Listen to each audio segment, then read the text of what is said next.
যদিও মুখে কোনো টেস্ট নেই তবুও জ্বর হলে সবসময় আমার স্পাইসি খাবার দাবার খেতে ইচ্ছা করে। তো সেদিন ছিল বৃহস্পতিবার, আমি বাড়িতেই ছিলাম। মুখের অবস্থা দেখে বুঝতেই পারছো জ্বরে শরীর একদম কাহিল। আমি ২-৩ দিন অফিসে যেতে পারিনি। সকালের ব্রেকফাস্টটা আমার শুরু হয়েছিল আন্ডা আর চা দিয়ে, মানে ডিম দিয়ে। কিছুই খেতে ভালো লাগছিল না, কিছু বানাতেও ইচ্ছা করছিল না, ওই জন্য একটু ডিমের অমলেট করে নিয়েছি। লাঞ্চে কিন্তু মা আমার জন্য আমার ফেভারিট খাবার দাবারই বানিয়েছিল। এটা হচ্ছে গাটি কচু দিয়ে চিংড়ি মাছের তরকারি, যেটা আমার ভীষণ ভালো লাগে। চিংড়ি মাছ তো আমার অল টাইম ফেভারিট।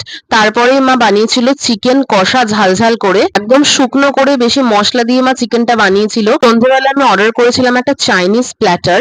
এখানে ছিল ভেজ ফ্রাইড রাইস, তার সাথে egg noodles, ১ piece chicken lollipop, তার সাথে ৩ পিস চিলি চিকেন। ফ্রাইড রাইসের অনেকটাই আমি তুলে রেখেছিলাম রাত্রেবেলা খাবো বলে চিকেনের সাথে। সারাদিন এত ভালো খাবার দাবার খেলাম কিন্তু কোনোটাই এনজয় করতে পারলাম না, just because of my tasteless tongue. তো দ্যাটস ইট ফর টুডে। ভিডিওটা ভালো লাগলে লাইক করতে ভুলো না, চ্যানেলটা সাবস্ক্রাইব করে দিও। দেখা হচ্ছে তোমাদের সাথে নেক্সট ব্লগে।